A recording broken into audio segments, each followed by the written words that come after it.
মহার্ঘ ভাতা আমরা অ্যাক্টিভলি কনসিডার করছি। না না, আমি এটা নিয়ে আমি কনসিডার করছি, এটা কমিটিকে দায়িত্ব দিয়েছে, আমি ওরা ওয়ার্কআউট করলে আমার কাছে দেবে।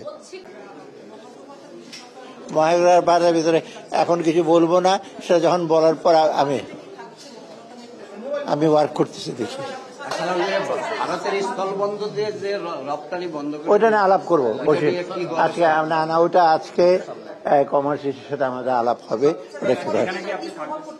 এটা তো এখন আমি বলবো না, ওরা তো আসবেন আমার কাছে, আমরা একটু বসবো। না না, আর আপনার আইসেন্টেশন না আজকে, আর পরে না না, এনবিআর এর ব্যাপারে কিন্তু আমরা কিচ্ছু বলবো না। NBR A nothing, will send A press note, but আমরা কিচ্ছু বলবো না। আর ওদেরকে এখানে আমি মন্ত্রণালয়ের ভেতরে কাউকে কিছু বলতে দেবো না।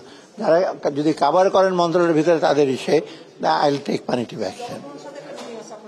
আমি এটা একটা এক্সাম্পল দিই, বাংলাদেশ ব্যাংক থাকতে কিন্তু কোনো ব্যাংকারদের সাথে আমি মিটিং যখন করতাম, আমি সোজা বলে দিতাম কোনো ব্যাংকার চেয়ারম্যান বাংলাদেশ ব্যাংকের প্রেমিসিসে কিচ্ছু কথা বলবে না, এবং ওরা রক্ষা। পরে দেখি আত্মীয়রা আমার সাথে মিটিং করার পর চেয়ারম্যান এসে আমরা এই বলেছি, এই করেছি। আমি কিন্তু এগুলো অ্যালাউ করি না কোথাও।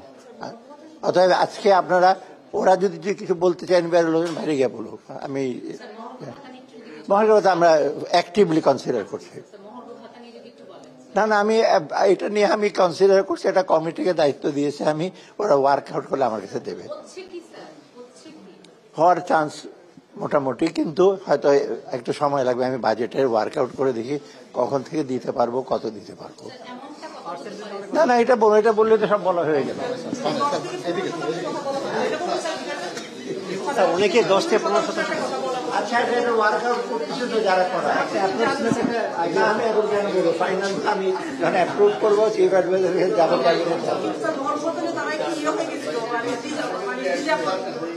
না, দ্বিধা হওয়ার কোনো কারণ নেই, আমরা কনসিডার করবো।